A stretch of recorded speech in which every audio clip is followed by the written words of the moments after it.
He's a man of a searching and versatile intellect. He is a man who can bridge cultures and understands history and scholarship and politics and theology and philosophy. My guest this week is an author, a filmmaker, a former policy advisor to Ronald Reagan. Mr. Dinesh D'Souza.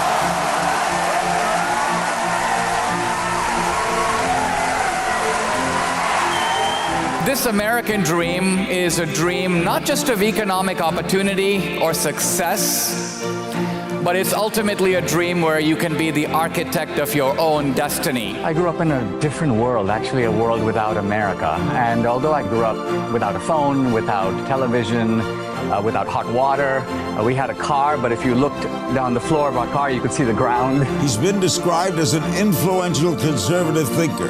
He's a best-selling author, political commentator, and filmmaker. The great man, Dinesh D'Souza, a patriotic man. No longer would I say that I live in a rarefied world of intellectual debate. I've seen the upside of America, and I've seen the downside of America. But at the end of the day, I wouldn't trade the United States for any other country. At the end of the day, my enthusiasm for American government may have dimmed, but my enthusiasm for this country burns brighter than ever. Thank you very much.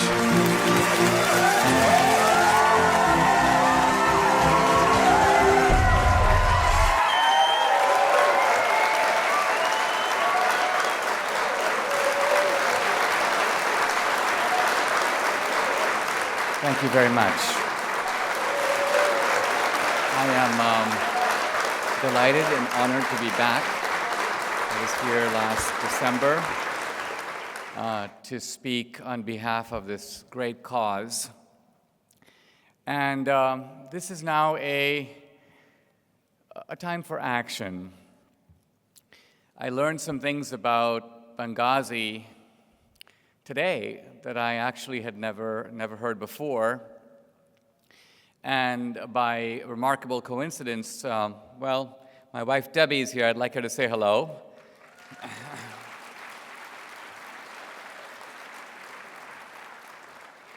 By the way, if you saw the latest film, Death of a Nation, Debbie sings the Celtic woman ballad, "O America," in the movie.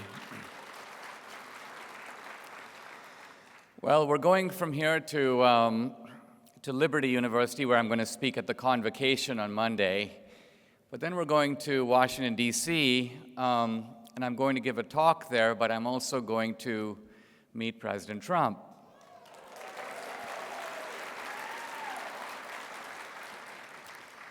My wife, Debbie, has an agenda for President Trump. She wants to tell him what to do with that fascist SOB who's running Venezuela, Maduro. But I now have an agenda. I'm actually going to ask the president to release Presidential Study Directive number 11.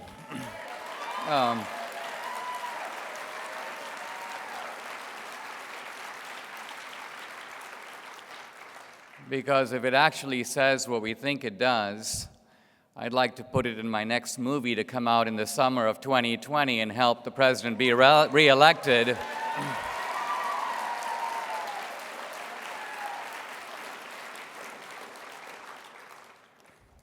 Now, all of this suggests that all of what we've been hearing today suggests that something is actually deeply wrong in the America that we were raised to believe in.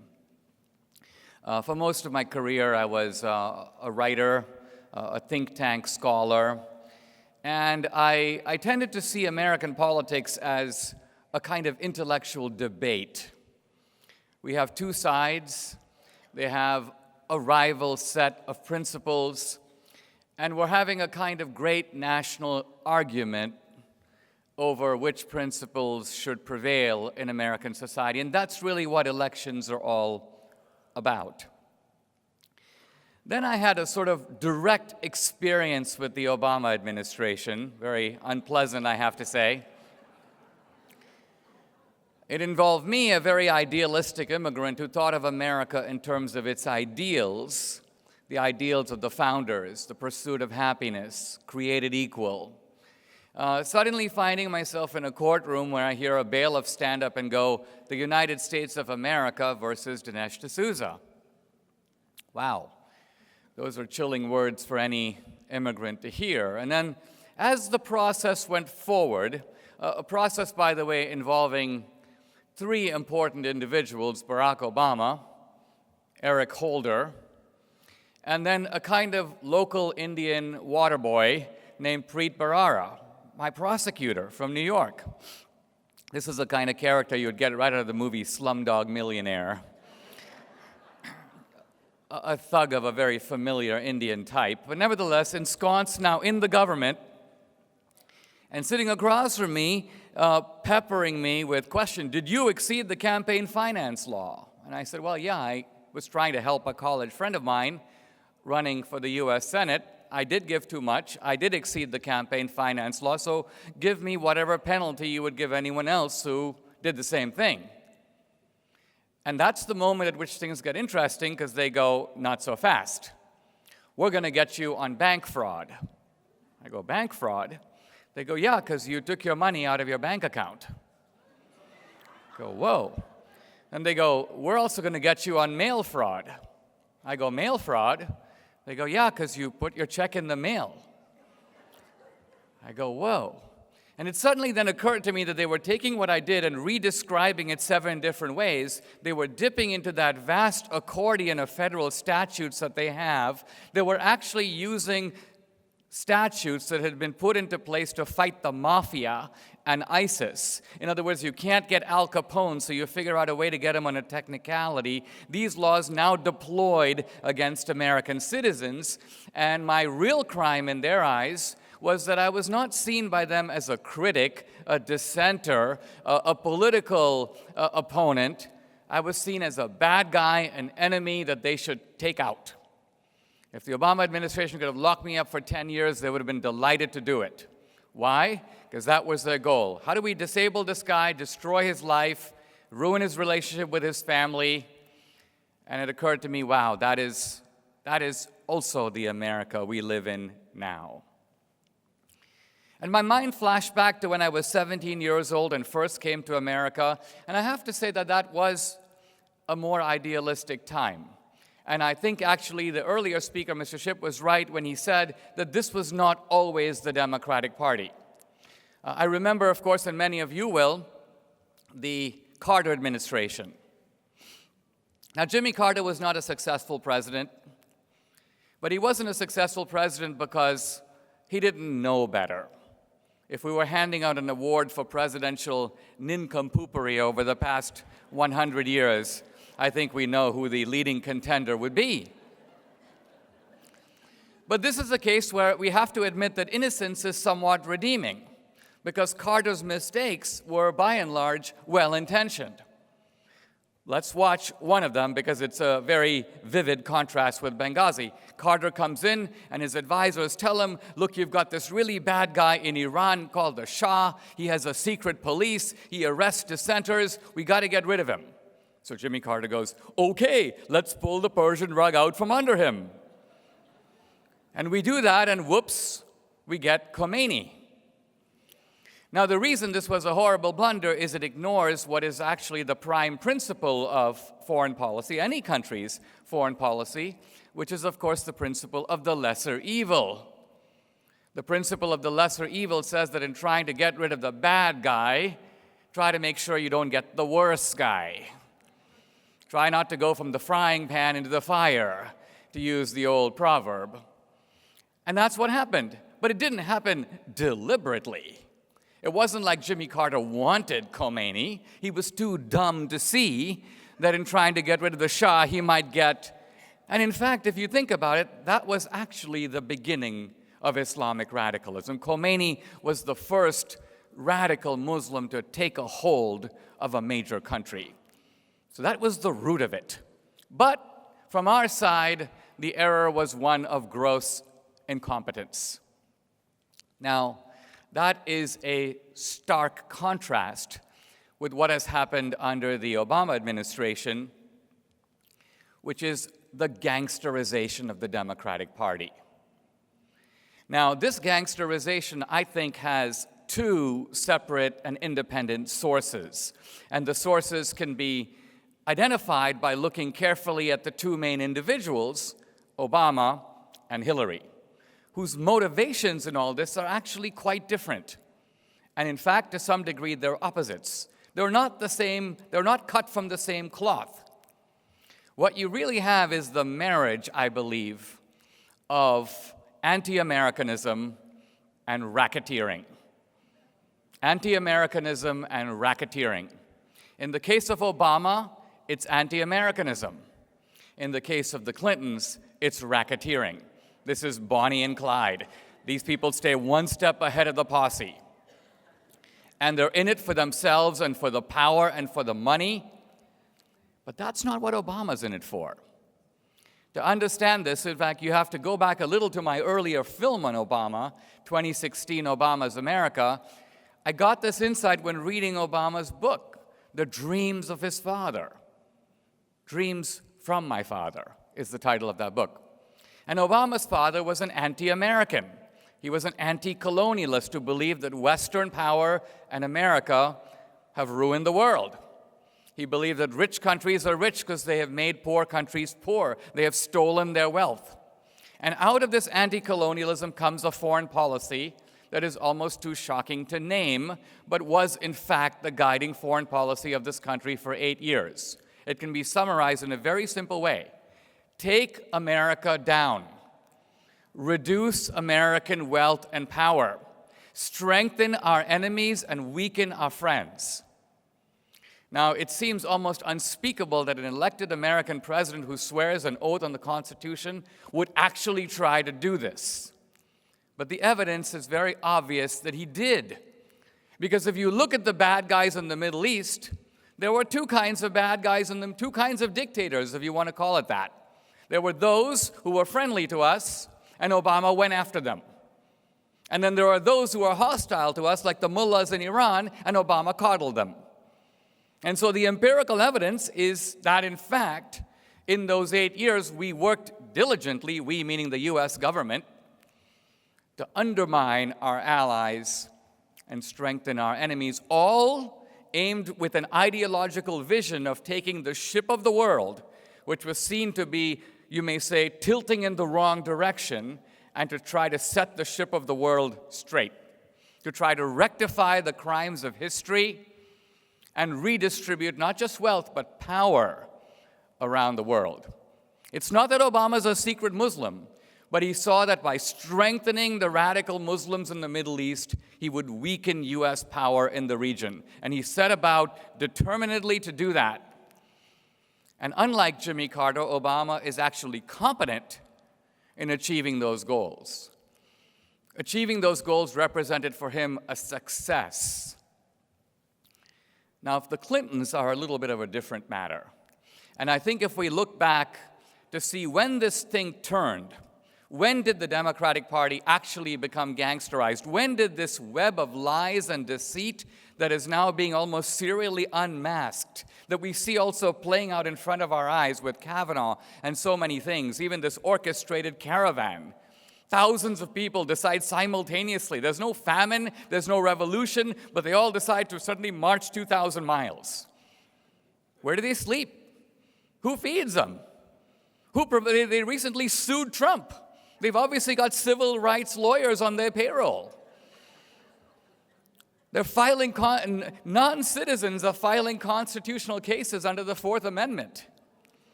I mean, how did we get this? The turning point, I think, actually, and this was said or intimated a little earlier, was also in the Clinton years. Now, Bill Clinton actually was a little too preoccupied with other things to be either a true anti-American or a true gangster. He was a little too hormonal to do either of those two things well. But the lies began with Bill Clinton. And I don't just mean the lies about that woman, I mean the lies about policy. The one that sticks out in my mind looking back and remembering is Bill Clinton's insistence after 9/11 that he never knew where bin Laden was. And I thought to myself, really? This is a man who was preaching in the mosque in Kandahar. Announced. This is a man who, if I remember, during the 1990s was interviewed more than once by Peter Arnett of CNN. This is a man who was interviewed by John Miller of Time Magazine and ABC News. This is a man who was interviewed by the BBC, interviewed more than once by Al Jazeera. All these media figures were able to find Bill Clinton, but apparently US intelligence agencies could not. So the lies then began to build one on top of the other. And when Obama and Hillary came in, you actually had two people who had been schooled in what one could call the art of Alinskyism. A reference here to Saul Alinsky, the mafia-trained political thug. I say this because Alinsky gave interviews in which he said, the stuff I learned in politics I got from the mob. When Alinsky was in Chicago, he would hang around with mobsters and kept asking them questions. How do you do this? How do you do that? One time, one of the mobsters said to Alinsky, we're bringing this guy in from Atlanta to commit all these murders. And Alinsky was like, why bring the guy in? It's kind of expensive. Why don't you use a local guy? And the mob had to explain to him, you can't use a local guy because he might know the guys he's killing. They have families. He might feel reluctant. He knows the kids. Bringing an outsider is great because that guy doesn't know anybody. It's anonymous. And Alinsky's like, wow, I got to keep that lesson in mind. And in the 60s, a group of activists came to Alinsky, and they said to him, there's a big Republican event being planned. The great thing is we've got all our signs that we're going to go and wave, and they compared the Republicans to the Ku Klux Klan. This is a brilliant idea. And Alinsky, who was a Machiavellian, had a very diabolical mind, he said to them, don't do that. Don't go with signs saying that these guys are Klansmen. What you should do is go down to your Bed Bath & Beyond and buy some white sheets, punch some holes into it, dress up like the Ku Klux Klan. Go to the Republican event, and every time the speaker comes up to speak, you jump up and down and cheer everything they say. In other words, act like the Klan is totally behind the Republican Party. Now, Alinsky was a smart guy. He knew perfectly well that the Ku Klux Klan was founded by the Democratic Party, that the Ku Klux Klan was revived by that progressive Democrat Woodrow Wilson, that if you made a list from the 1860s to now of every Klan leader in every Clavern and Clonsilium and Grand Wizard and Grand Dragon in the Klan, 99% of those guys would be Democrats. Alinsky knew all this. His point was, how do you deceitfully take the Ku Klux Klan and all the murder and lynching it represents and pin it on the other guy? And his answer was, if you dress up as Klansmen, the media will do our work for us. The media will play along. They know better too. But for them, it's a stage. It's a tableau. They will shoot it and they will record it. It'll be on the evening news, and we will succeed in tarring our opponents in this way. All of this is really well worth remembering because the Clintons and the Obamas took it to the White House. The Kavanaugh hearings was essentially an enactment of this same ritual. You create a stage, you put on a performance, and you know this is the power of the deep state on the inside. It has media allies on the outside, and they work in concert. Now, how they work in concert is actually worth thinking about because in other countries, and Debbie was born in Venezuela. In Venezuela, for Hugo Chavez and Maduro to subdue the media, they had to send thugs to the reporters' offices to intimidate them, threaten them, beat them up. That's the only way to get the media to conform. But in our country, the media is willing to do the job unpaid, unintimidated, unthreatened, unbeaten up. They're willing to do it. Why? What's in it for them? What's going on here? The truth of it is, in our politics, we have a fight, but it's not a fight between the Republican Party and the Democratic Party. If it was just that, the Republican Party would do very well. It's a fight between the Republican Party and the Democratic Party allied with academia and the media and Hollywood. Hollywood here referring to the whole entertainment industry, the music industry, Broadway, all the comedians. And these people are flaying our side all the time on every conceivable platform. So this is the uneven nature of the fight.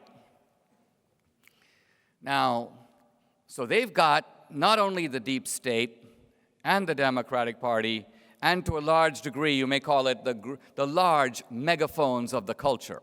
They have all that. And what do we have? Well, we do have Trump. Now,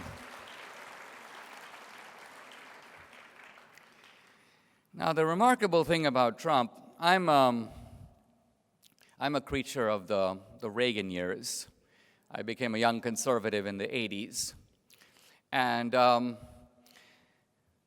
sometimes I think back and try to compare Reagan and Trump, because Reagan was a man of priorities. Reagan would focus on one or two things. He didn't believe you could change the world in 30 ways. You can change the world in maybe 2 ways. The Soviet Empire, stagflation, and the rest of it you sort of have to let it go. What I find remarkable about Trump, this guy fights on every front.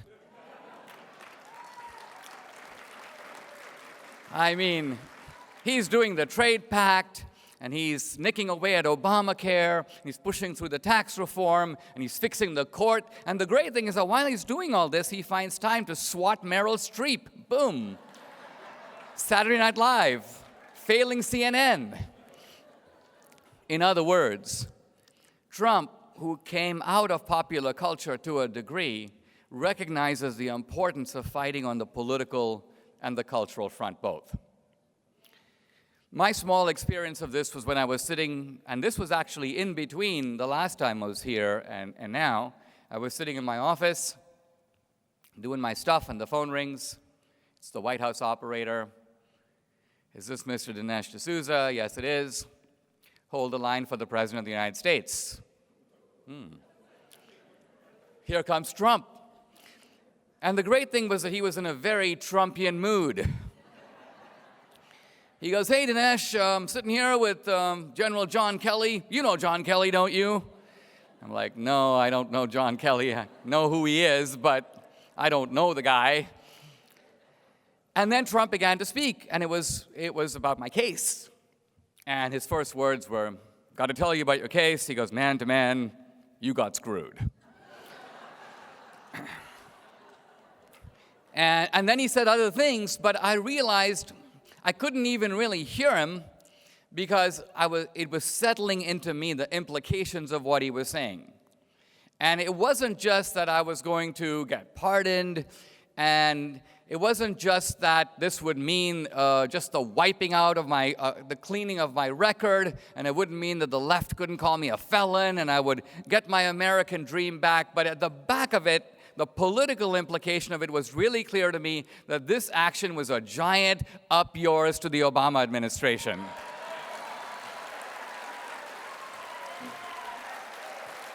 Oh, yeah.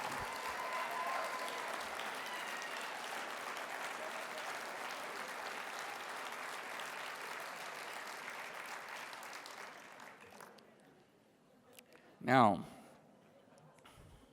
in politics, we have to fight in teams. This has always been true historically, and it's true even now.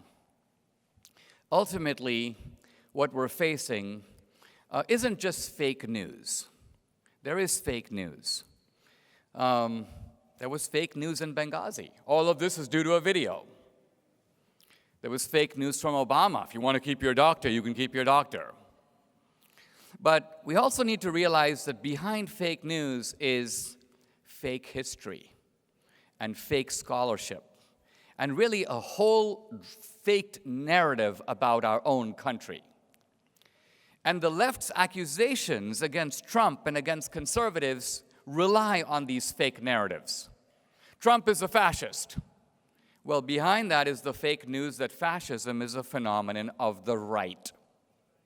If fascism wasn't a phenomenon of the right but of the left, it would make no sense to call Trump a fascist. Now, the idea that fascism is a phenomenon of the right is widespread. It's in our textbooks, it's on the History Channel, it's in Wikipedia. A lot of young people know it to be true, even though, in fact, it is false. And they know it to be true because they see it in all these different places.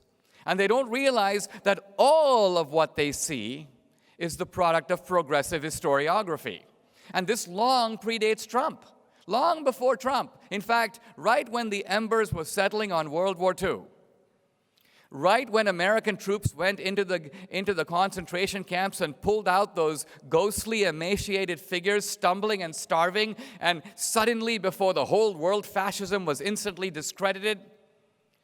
And the young progressives now coming into academia and the media who knew that fascism was a phenomenon of the left, who knew that Mussolini was a longtime Marxist, who knew that Hitler's party was the National Socialist Party, who had seen the Nazi platform, the 25-point platform with its whole agenda, government control of the banks, government control of healthcare, government control of education. They knew all this. They knew that FDR was a huge fan of Mussolini. They knew that Mussolini reviewed FDR's book and praised it to the skies. They knew that the Nazi newspapers, the Volkischer Beobachter, were praising FDR's election, praising the New Deal.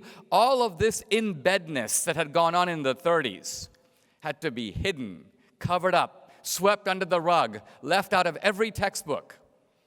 And in fact, it is. It is.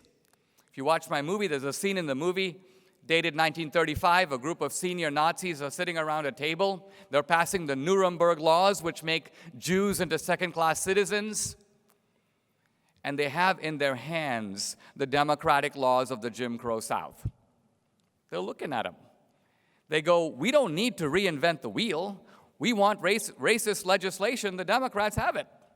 All we have to do is cross out the word black, write in the word Jew, and we're off to the races. Now, people who watch the movie, they go, where's Dinesh getting this? And in fact, I have to concede that this information is not in a single textbook to my knowledge. It's never been published in an article to my knowledge, and yet there it is in the historical record, incontrovertibly true. I have the transcripts. So what's happened really is that the progressives, coming to power in the 40s and 50s, decided to clean up the record. They were academic James Comeys. They were intellectual Susan Blasey Fords. They orchestrated things, and they realized that if we leave stuff out and sweep it under the rug, all future generations will come to know things that aren't true. What we have to do, our task, is to take fascism from the left-wing column, where it's always belonged, and move it into the right-wing column. So from now on, we can use the fascist label to smear our opponents. We can call ourselves Antifa so that they can be Fa. They're the fascists, and we're the anti-fascists. And we can now do fascist things to them in the name of fighting fascism. This is the America we have now. Now, it's a divided America. It's not the America we actually want. It's a less civil, nastier, more savage place. Trump did not create this America. It created him. It created him.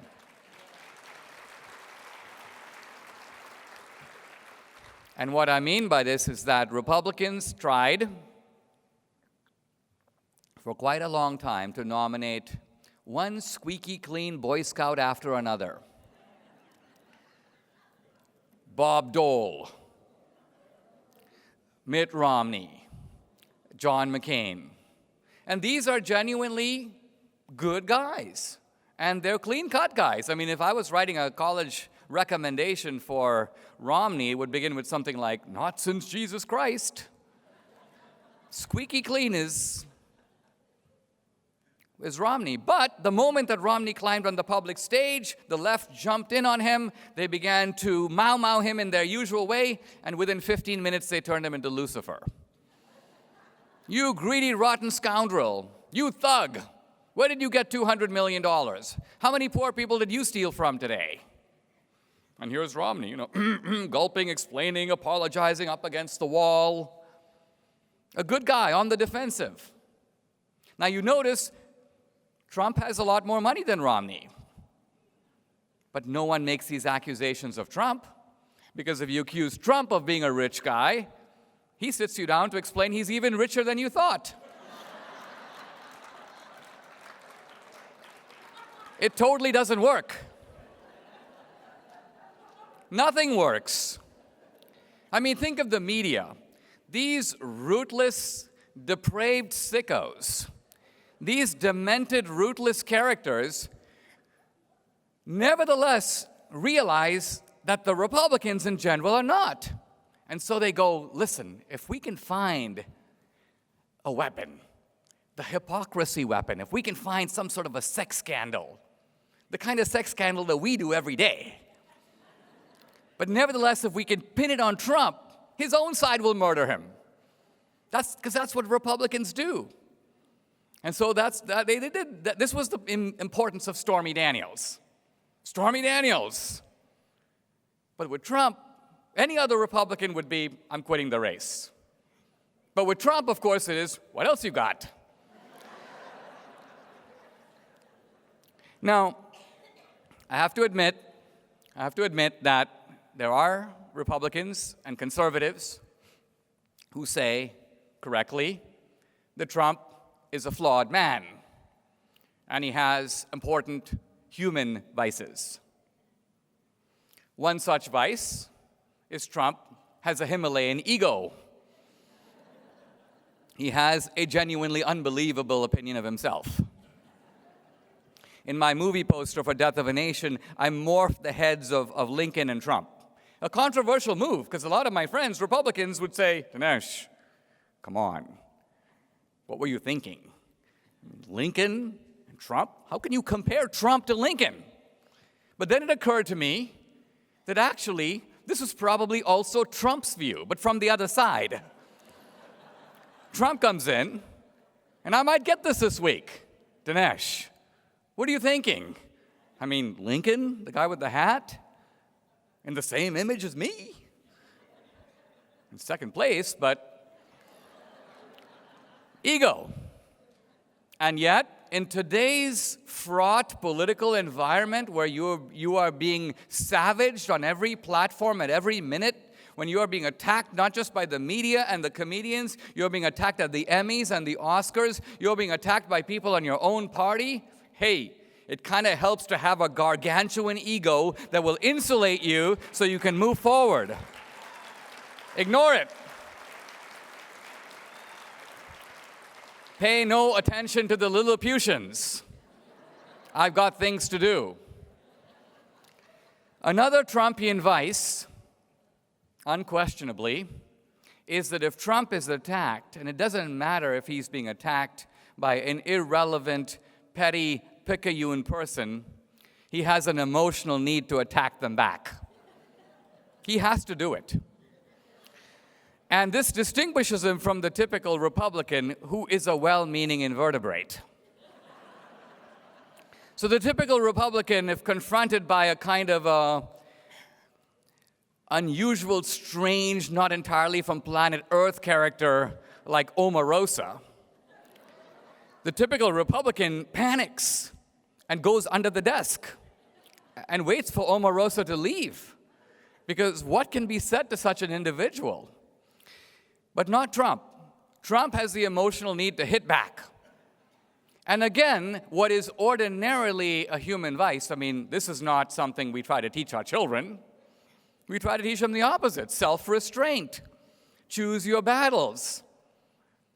But in a political environment where Republicans have been so timid, allowed the other side ultimately to set the parameters in which we operate, the power of the media is really the power to humiliate. And they know that.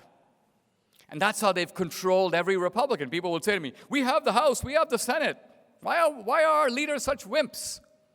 The reason they're wimps is they're terrified of the media. Because these guys, Paul, Ryan, McConnell, they know that if the media put them into their sites and bashed them for 3 weeks straight, they would be so badly bruised that their own side would bury them. They don't know how to fight that. And the unruliness of Trump is that he doesn't play by these rules. He doesn't walk in the dotted line. And he attacks the media openly. Debbie and I were at his rally in Texas. I'd never been to a political rally. I thought, this is going to be, not just that I'm patriotic, I want to be there. Actually, I'm a participant, but I also want to be a sociological observer. I kind of want to see Trump do his thing. And there's Trump doing his thing, and his thing is really out there. Reagan would never do that. Trump refers to Maxine Waters as an extremely low IQ individual.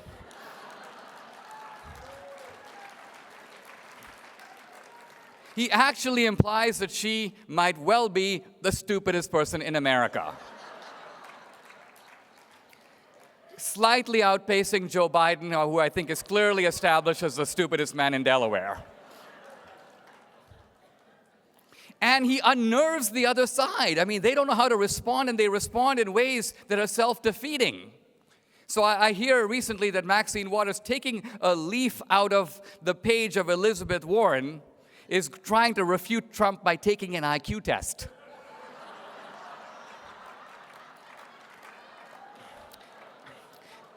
She's very excited because reportedly she's found out that she's in the 9th percentile. That means that there are 91% of Americans who are smarter. That's it. Just 91%. So I think she's actually got decisive refutation that Trump is wrong. She's actually not the stupidest person in America. Now, what Trump is doing is kind of what Lincoln did in 1860. He's stiffening the spine of the Republican Party.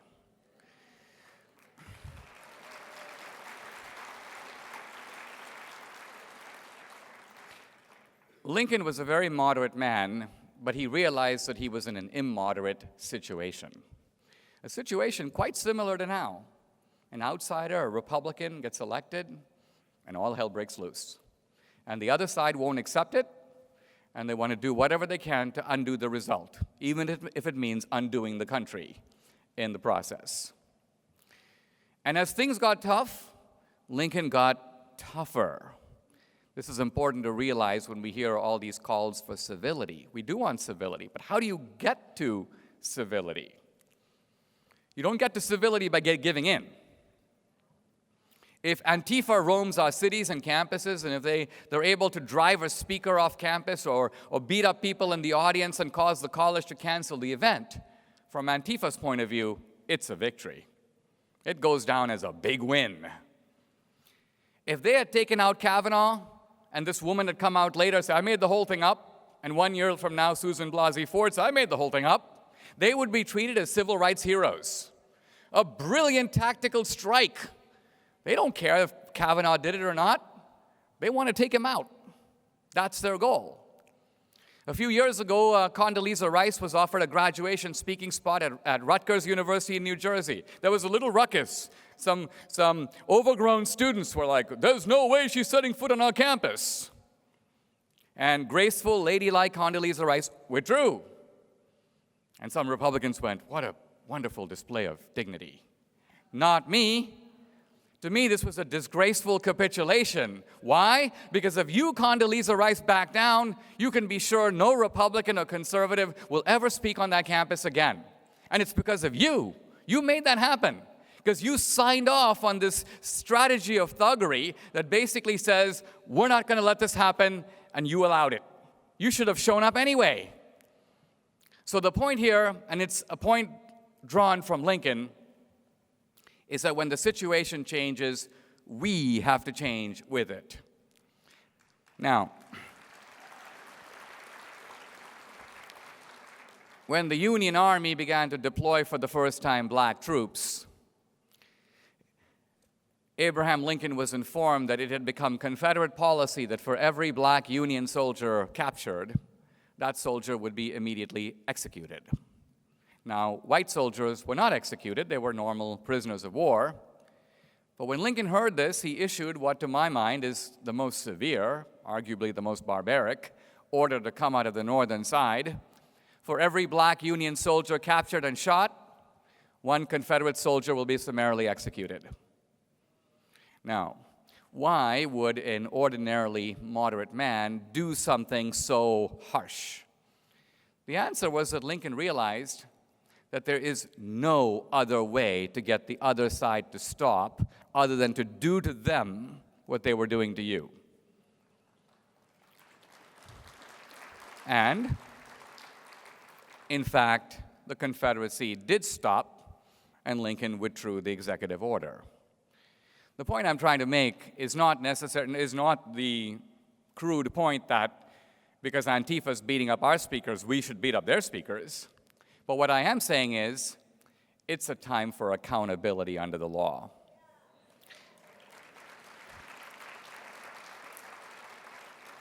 And what that means is that if on a state university campus, this is public space, they are depriving students and speakers of their basic First Amendment constitutional rights, it's time to send in the National Guard.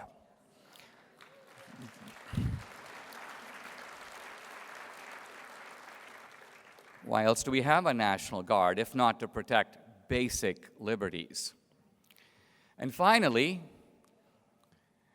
this rot goes to the very top.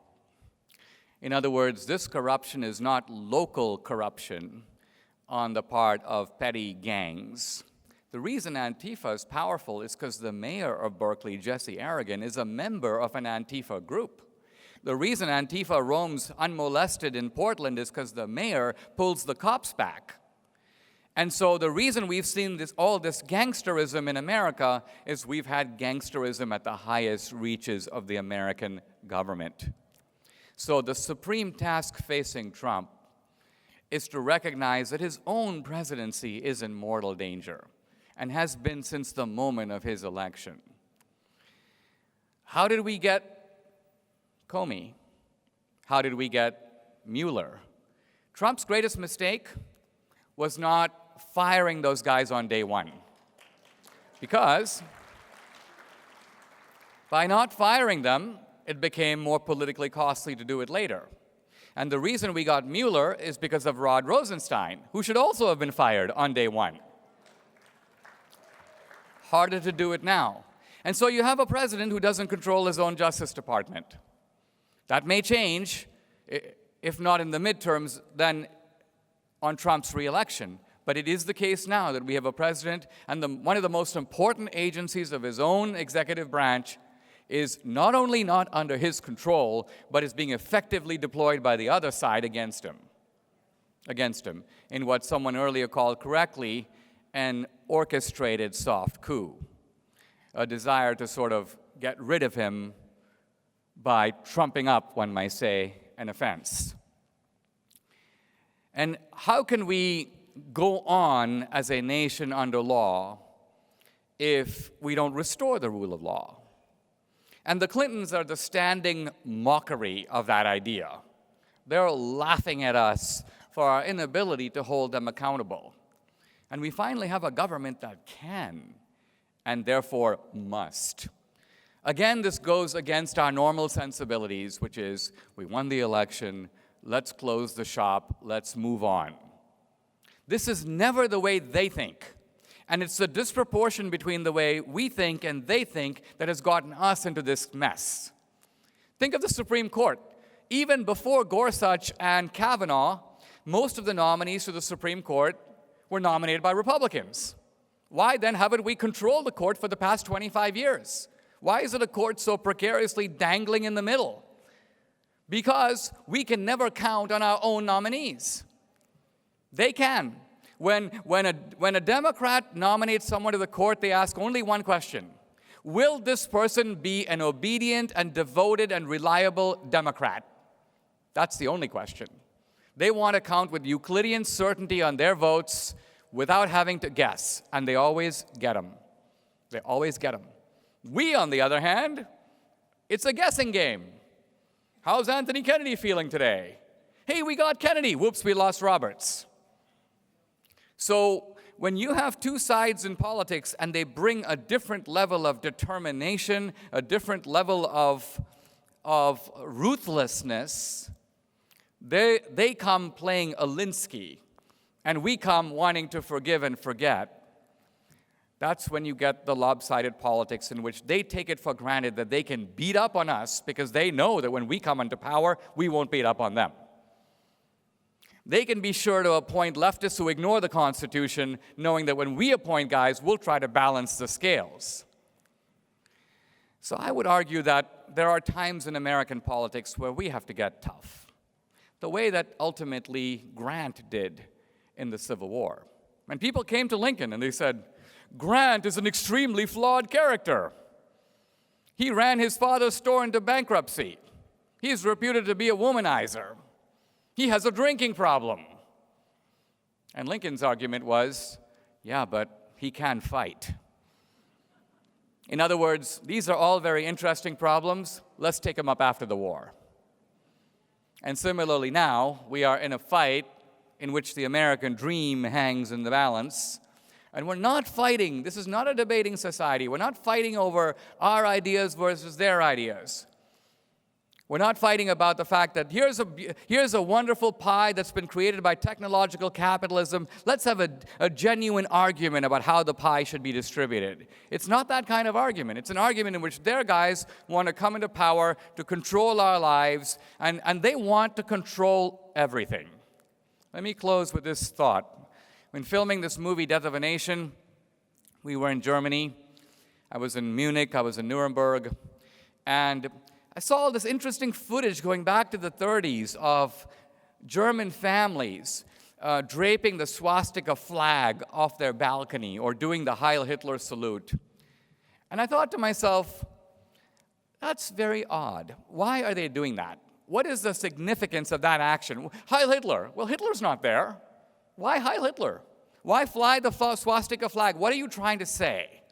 And it occurred to me that what these families are trying to say is not that they were dedicated, enthusiastic, believing Nazis. No. What they were trying to say is, I am a cowardly worm. I am an obedient servant of the state. If you ask me to do something, I will jump. If you ask me to go fight in a war or go beat up this Jewish guy's store or grab that family and put them in the gas ovens, I'm ready to do it. Why? Because I pose no threat to the reigning ideology. Nazis call this Gleichschaltung. Everybody in lockstep with the reigning ideology.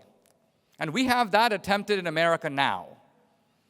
Sometimes it loosely goes under political correctness, but the basic idea is to bring us all into full subordination. The left wants to control everything. They don't just want, they have the media. They don't need to control it, they already control it. They have Hollywood. They have academia. You think that would be enough? No. They want the NFL. Bunch of big guys with a ball. They want it. They want the Boy Scouts. They got them. They want the Christian baker in Colorado. We're going to force you to make a cake. I won't do it. I'll go to the Supreme Court. You win in the Supreme Court, they sue you again. Why? They want to destroy your life. Not because they hate you. They want everybody else to see what they did to you, so every other cowardly worm will realize, I'm not going to bake a cake. I don't want any trouble. Look here. Hey, here's my swastika flag off my balcony.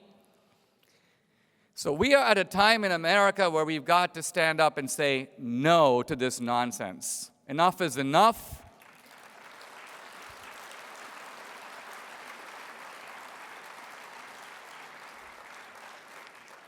It's time to use all our influence. In life, most of us use a very little bit, but we have a lot. Sometimes people say, oh gosh, I'm not in social media. I only have 30 friends on Facebook. Yeah, but they've got 30 friends on Facebook. Use the influence you have, devoting and pick your fights in a creative way. This is why I went into movies. I was writing books, and it was tempting to write another book because I'd written 14 before. But it occurred to me, movies will reach a different audience. I'll see guys in the theater that I would never see in the line in Barnes & Noble. And besides, Michael Moore makes movies. How hard can it be? If that guy can do it. Benghazi is a truly significant event, not just for the tragedy it represents, not just for the evil it represents. Evil, by the way, that is just as vivid on our shores. The people who covered it up, the people who had their own agenda for getting us in that situation in the first place, the people who basically said that here's Gaddafi, by the way, not a good guy, but a guy who had been doing business with us, outing terrorists. Let's get rid of that guy.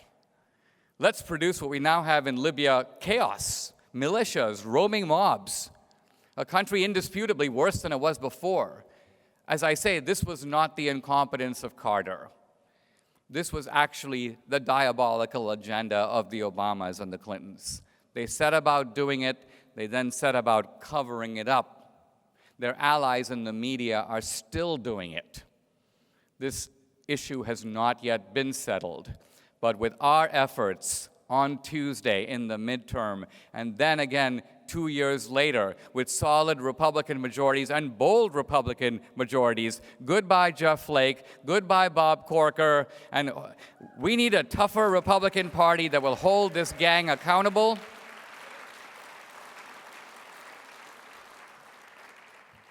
And that's how we get our civility back. And that's how we get decency back and rule of law back. And that's how we get back to that vision that Reagan outlined a long time ago when he spoke in that poignant phrase of morning in America. Thank you very much. Thank you.